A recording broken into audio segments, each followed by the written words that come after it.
mucho gusto darle la bienvenida a Edgar Arenas, quien es el experto en recomendaciones de inversión. Él es gerente de estrategia bursátil de Cibanco. Y buenas tardes, Edgar, ¿cómo estás? Hola, qué gusto, Iracema, Gaby. Hola, buenas tardes. Otra vez un gusto charlar con ustedes y con el auditorio, ¿no? Que hoy veo que ha estado muy participativo, muy preguntón, qué bueno. Oye, Edgar, pero si me das un minutito nada más para contestar aquí una pregunta y empezamos con lo que son las recomendaciones. Claro que sí. Sí, mira, porque Juan Carlos Salamanca pregunta que sí, qué pasa con las personas discapacitadas y si pueden cobrar su Afore. Pues en general, si es una persona discapacitada y le dieron discapacidad permanente, pues ya está en el proceso de pensión y deberían de entregarle la discapacidad, pero el tema pues te lo ampliamos para el siguiente programa. En teoría sí, deberían de entregártelo, ¿no? Claro. Y Juan Carlos Antonio pregunta si los retiros causan impuestos, Gaby. Pues no causan impuestos. Puede uno, en cierto tiempo, puede uno hacer un retiro cuando la gente tiene algún problema económico y requiere utilizar su dinero. Le dan, dependiendo de lo que tenga en su fondo de ahorro, le dan una cierta cantidad. Ellos hacen ese balance para ver qué es lo que, qué cantidad te pueden otorgar, ¿no? De préstamo. Y te la otorgan.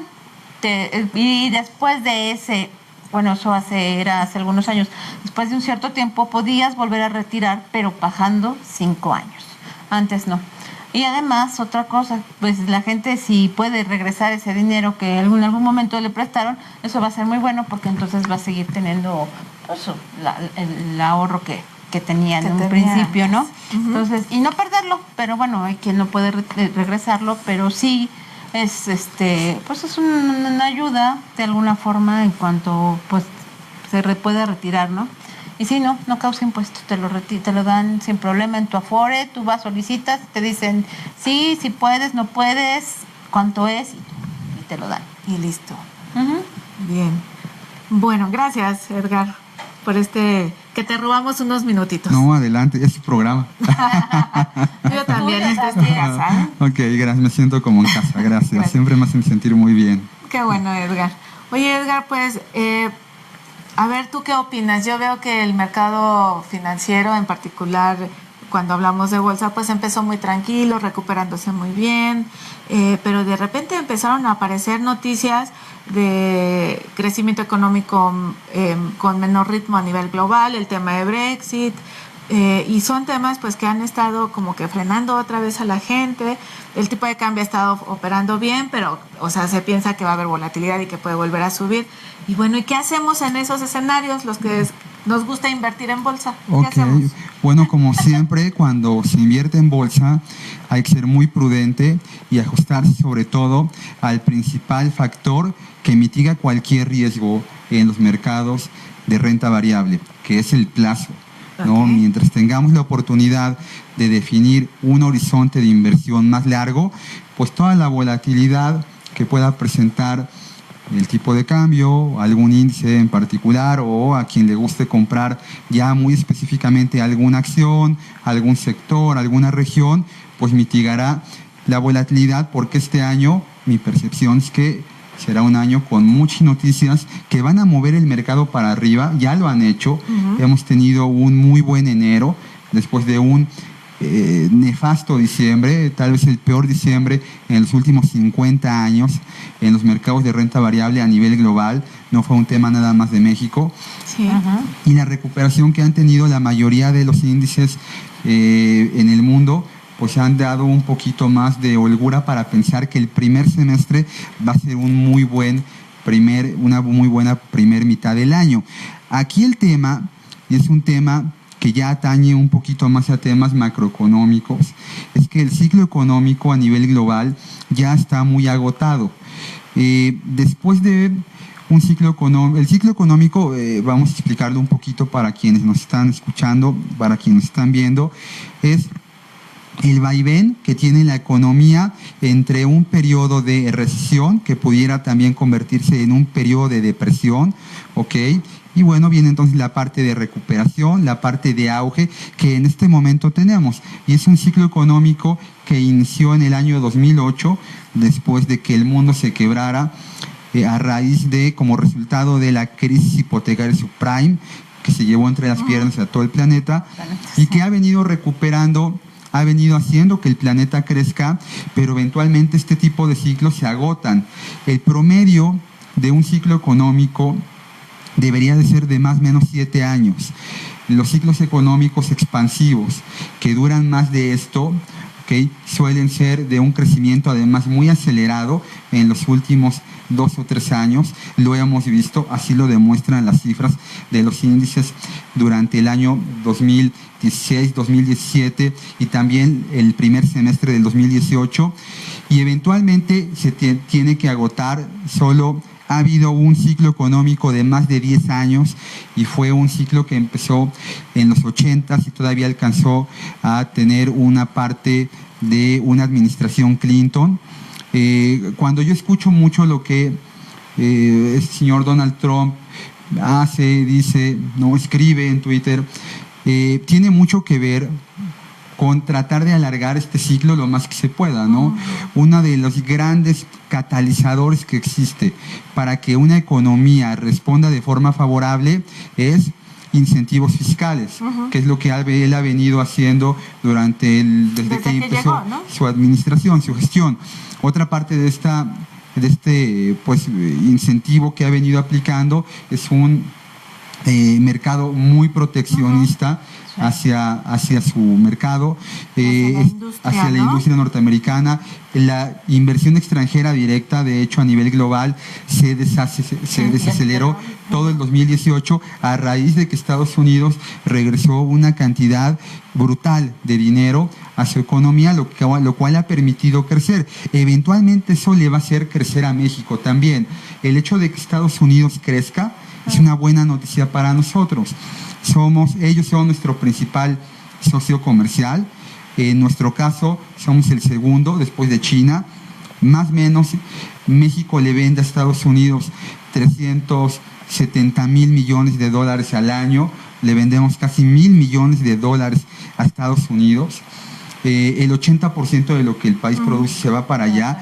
Entonces sí es muy importante que ellos crezcan, pero eventualmente eso se tiene que acabar. No es para siempre el crecimiento. Ya hay datos muy puntuales, sobre todo en países, en economías emergentes como Turquía, como Argentina, que muestran que ya empieza a haber rezagos en los países con números macroeconómicos más endebles, aquellos que tienen reservas económicas pequeñas, que dependen mucho de otras economías emergentes, ¿no? Es preocupante para estas economías que China se desacelere, por ejemplo, ¿no?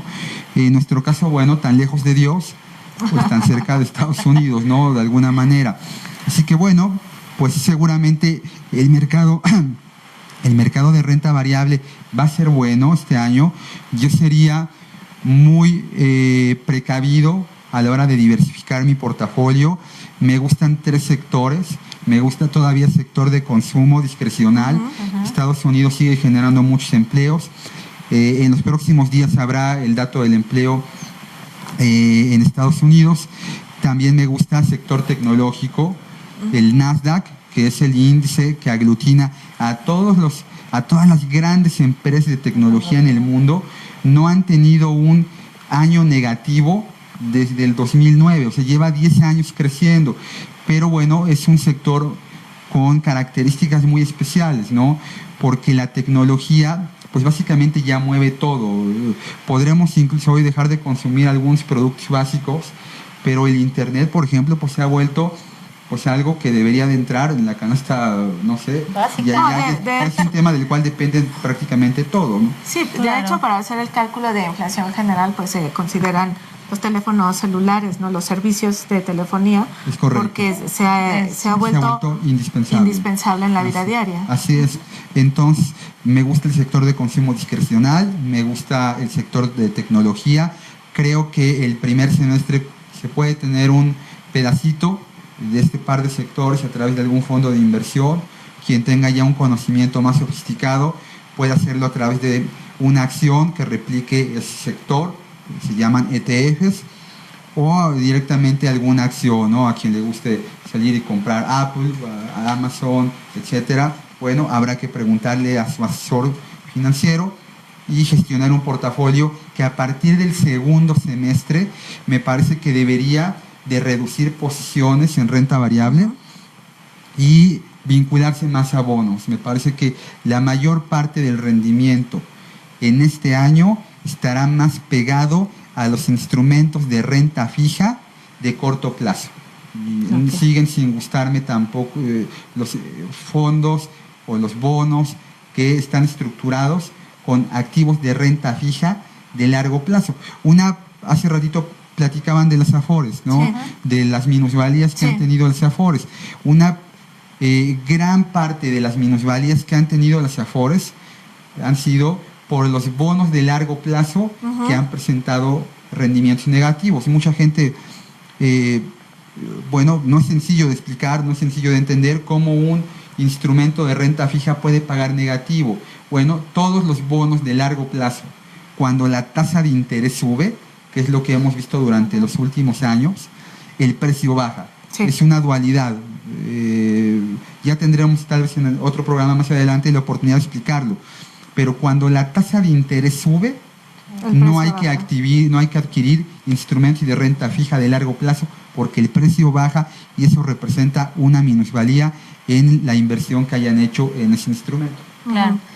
Y eso es lo que da el paso a las minusvalías de las Afores. Sí, una gran proporción de esas minusvalías están vinculadas a el incremento de las tasas de interés. Claro.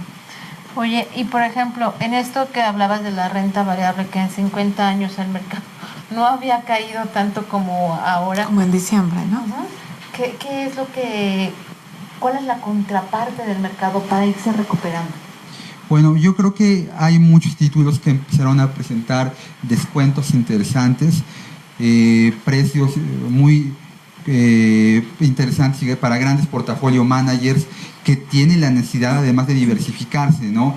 Ha habido grandes cantidades de dinero que han salido de mercados emergentes que buscaron un activo a buenos precios de descuento, que ingresaron a acciones que cayeron mucho y que siguen teniendo números fundamentales interesantes.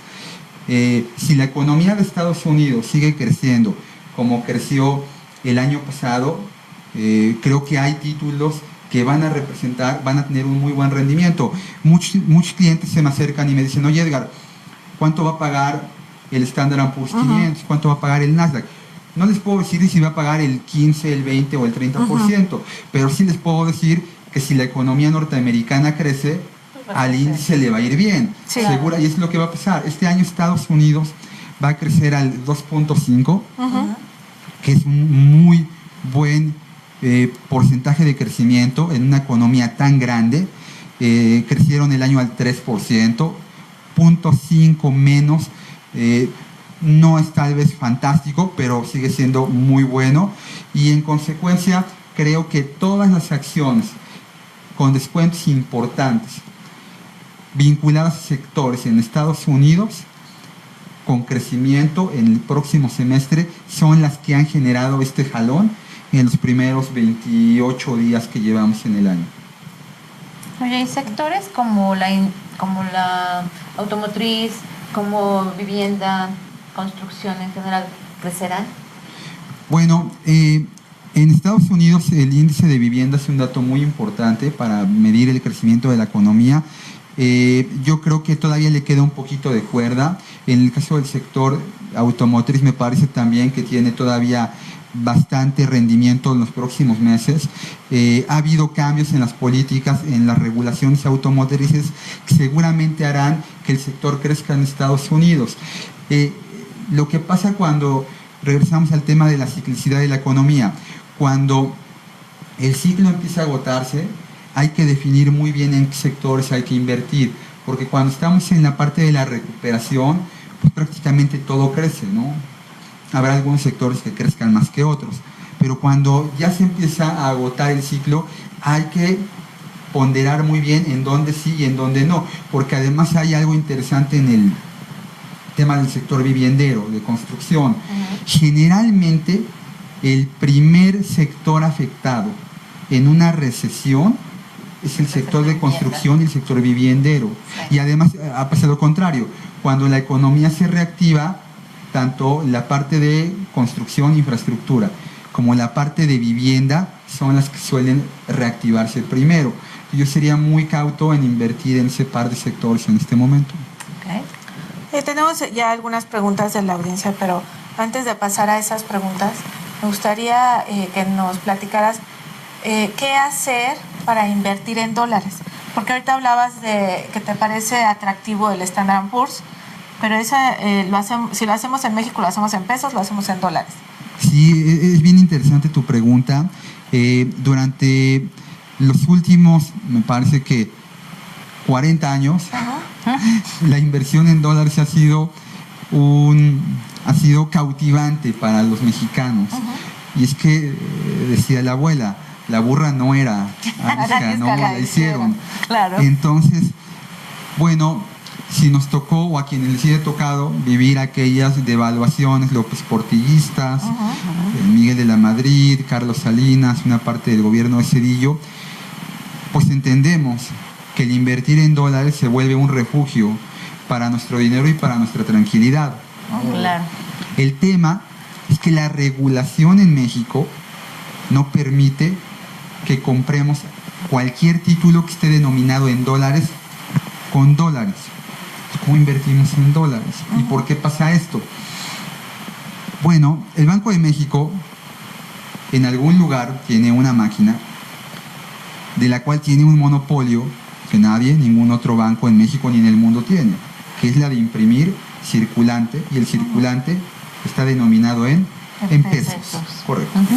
Bueno, si nosotros vamos y depositamos nuestro dinero y le decimos al cajero, ten, ahí tienes mis pesos, quiero que compres dólares, y el día de mañana regreses al banco, te entregarán dólares o pesos. Pesos. ¿Por qué? Porque si el banco se comprometiera a entregarte dólares, ningún banco, ni comercial, ni el Banco Central de este país tiene la capacidad de emitir los dólares para que te los entreguen. Y entonces no queremos acabar como en Argentina con gente que tiene cacerolas y les pega y pides dólares porque el Banco Central no los tiene.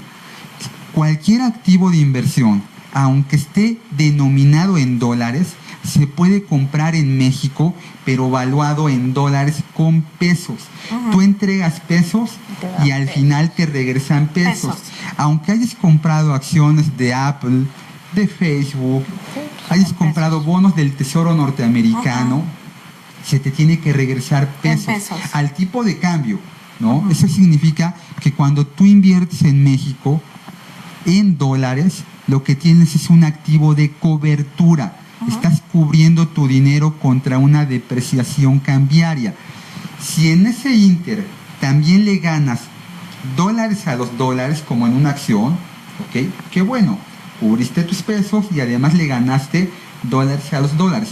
En el caso, por ejemplo, de alguien que invierte en un bono del Tesoro norteamericano, es muy común que quien invierte en fondos de inversión lo haga en el estómago del fondo. Lo que hay son CETES gringos, se les llama Treasury Bills. Lo que tienen es un activo de cobertura. El bono norteamericano no paga prácticamente rendimiento, es un 2.5. Pero si el tipo de cambio en México se deprecia, tú tienes la garantía de que compraste un activo libre de riesgo valuado en dólares. Y el día de mañana, si el tipo de cambio se fue a 20, a 22, a 30, 50, tocamos madera, a ti te regresan el equivalente a esos dólares, pero en pesos. Así es. Entonces, bueno, en México se puede hacer. La única manera de invertir hoy en dólares es a través de un intermediario en el mercado de valores. Puede ser una casa de bolsa, puede ser una operadora de fondos de inversión. Y lo ideal es que se acerquen a un asesor, porque las inversiones en dólares por sí mismas son muy volátiles. El tipo de cambio, por ponerles un ejemplo, en el año 2008, cuando se dio todo el tema de la desaceleración y depresión global, quien invirtió en dólares acabó teniendo un rendimiento de un 23%, fantástico. Pues sí. Pero en el año 2009 tuvo un rendimiento del menos 4%. Claro, negativo. Y entonces el que dice, yo compré dólares el 31 de diciembre del 2008 porque el mundo se estaba yendo, Sí. exactamente, el 31 de diciembre del 2009 tenía Tenía menos pérdidas. pesos, tenía una pérdida. Entonces, no, la inversión en dólares no es para todos.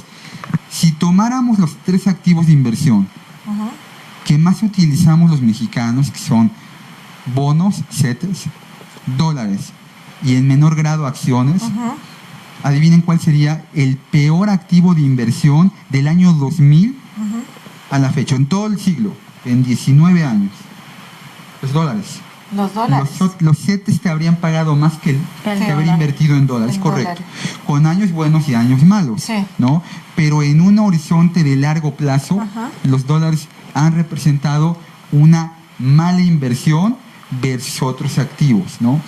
Hay que ser muy Pues sí, cuidadoso. hay que ser muy cuidadosos con esto, porque mucha gente piensa que por el simple hecho de que el tipo de cambio sube o se ve en un gráfico que sube va a tener esa ganancia, ¿no? Y ahorita nos estás diciendo que no. Bueno, claro, nos estás Es explicando correcto. cómo funciona. Sí, tengo muy presente aquellos inversionistas que se acercaban a un servidor, a mi equipo, cuando Donald Trump acababa de tomar posición, ¿no? Y entonces hablaba del muro, o lo que sigue diciendo, todo. Nada más que ahora ya como que ya no le creemos tanto, ¿verdad? Ya nos da risa lo que es. Antes nos daba miedo, ahora ya ni lo... Ya no. El tipo de cambio llegó a niveles de 21.92. Así es. Sí. En febrero, ¿no? En febrero, ¿te acuerdas? De hace Sí. un par de años. Sí. Van a ser 2 años. Van a ser 2 años. Hoy el tipo de cambio estaba en 19.04, ¿no? 02, 03, 02, 04, 04, algo. sí.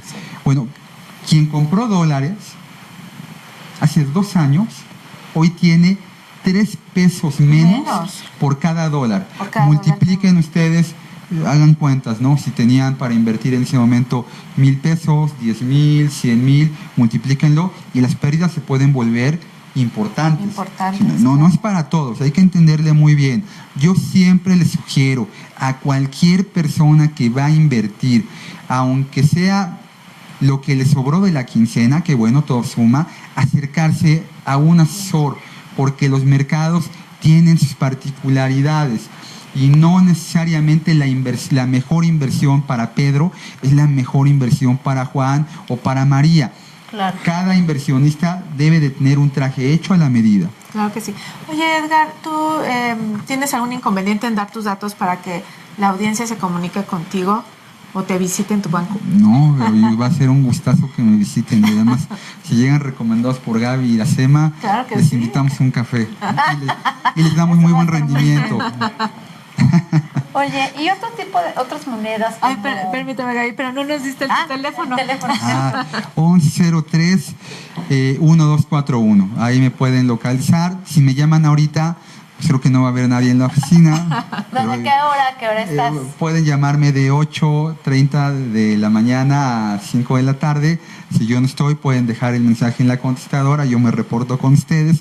O mi correo electrónico earenas@cism.mx. Creo que por ahí van a poner en pantalla mi información. Mi Twitter es @garoarenas. Y bueno, pues claro que sí, va a ser de un lunes gusto. a viernes. De lunes a viernes, sí, Lunes a porque si me viernes. llaman en domingo, Pues no. también creo que va a estar un poco complicado. Te Dicen, dejan el recado.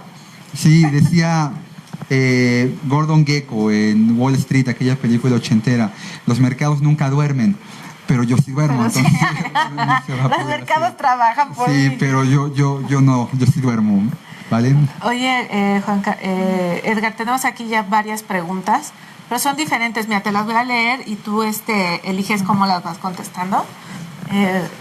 Juan pregunta que sí, ¿qué opinas del aumento en las tarifas de luz, gas y otras cosas? Y que también pregunta qué es la LIBOR y el Euribor. ¿Me explicas? La Euribor. Ok. Y por Los otro bonos lado, públicos, pues los CETES, ¿no? Antonio pregunta cómo funcionan los bonos de gobierno. Y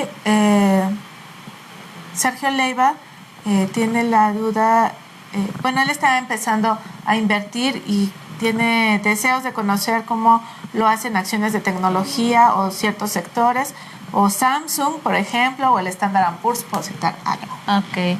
Sí. Muy bien, pues mira, vamos a empezar por el tema de la LIBOR y la Euribor. En todo el mundo hay tasas de referencia, ¿no? En México tenemos la tasa de referencia, la tasa objetivo que utiliza Banco de México, que está en 8.25. Bueno, en Europa, en el caso de la LIBOR, muy focalizada en Reino Unido, son tasas de referencia que se utilizan para calcular muchas cosas, los créditos, los préstamos al menudeo, las tarjetas de crédito, sirve para eso, ¿no? ¿Qué son los bonos públicos? Bueno, pues mira, Paco, tratando de resumir un poco la historia, hace como 400 años, en Venecia, Florencia y este grupo de ciudades-estados que había en Italia, los estados tenían la necesidad de financiarse, porque ya no tenían más dinero para construir torres que luego se iban chuecas, o hacer pinturas. Como en otros países. Sí, también en otros países suele pasar. Es muy grandotas y luego acaban pareciendo suavicremas, ¿no? Sí.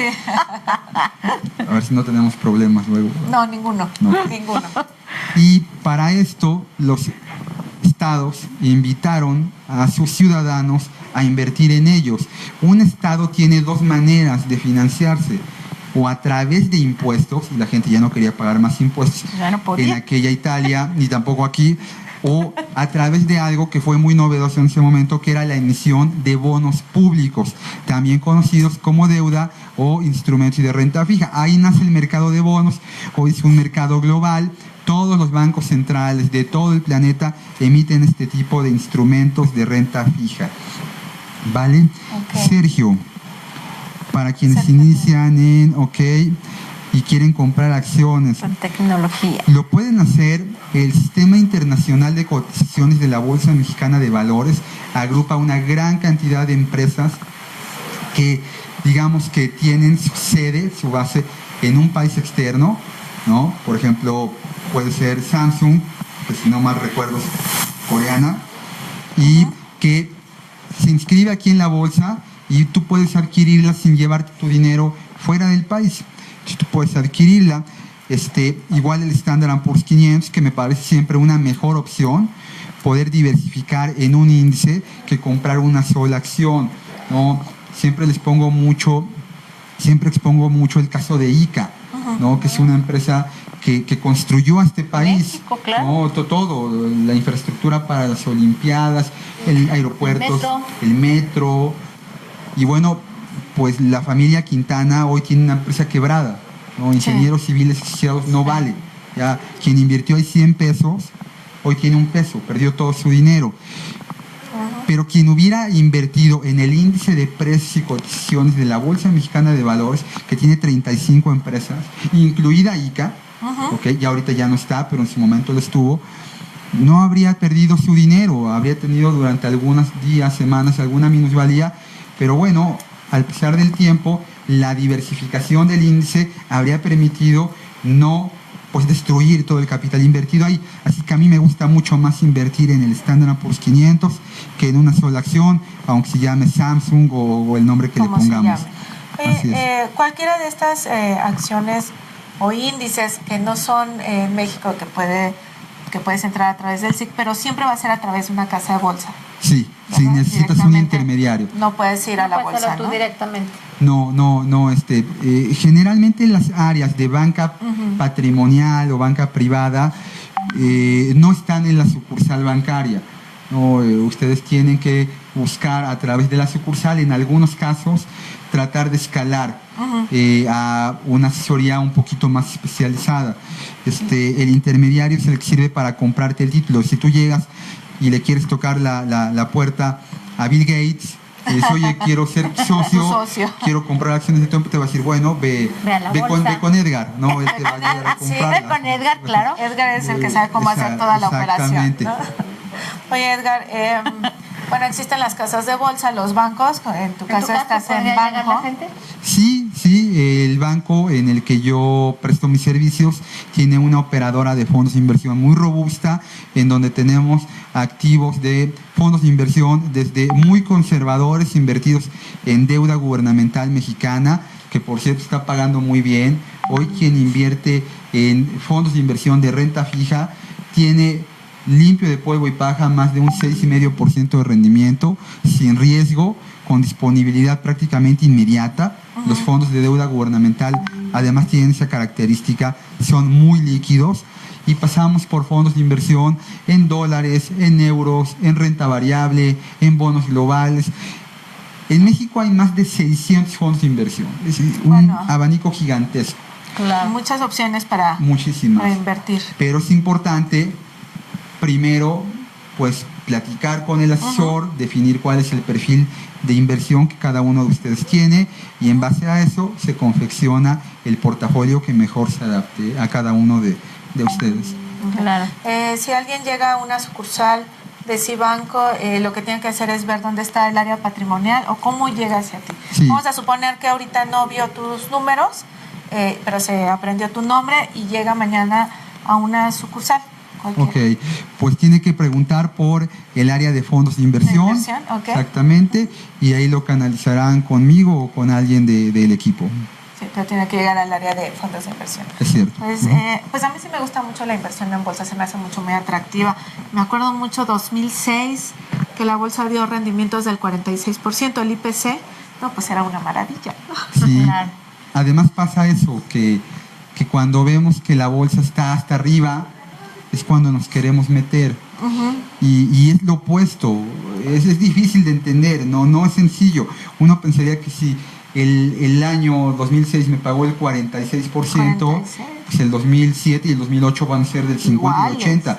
Y pues resulta que el 2008 el IPC de 32,000 puntos, por ahí de julio del año 2008, llegó a niveles de 16,000. ¿no? Entonces había gente quien compró en niveles de 32,000.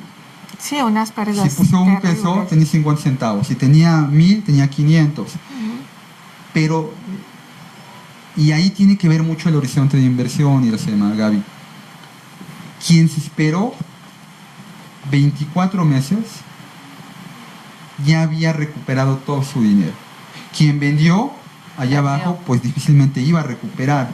Es bien importante darle el horizonte correcto. La inversión en bolsa no debe de ser para alguien que no tenga un horizonte más que de 3 años para arriba. Es lo correcto. Porque aunque tengas tu dinero con disponibilidad cada 48 horas, es el tiempo en el que liquida una venta de acciones, lo correcto es darle un horizonte de inversión de más de 3 años. Ok, esas personas que ahorita tienen dinero y lo quieren invertir porque se van a comprar la casa y es el enganche, bolsa no. Bolsa no. Si quieres cambiar tu carro, invertir en bolsa, pues igual y a lo mejor te compras un Tesla, ¿no? O acabas comprándote una Brasilia 82. O sea, no es echarte un volado. Sí, no es puedes un volado. hacer eso.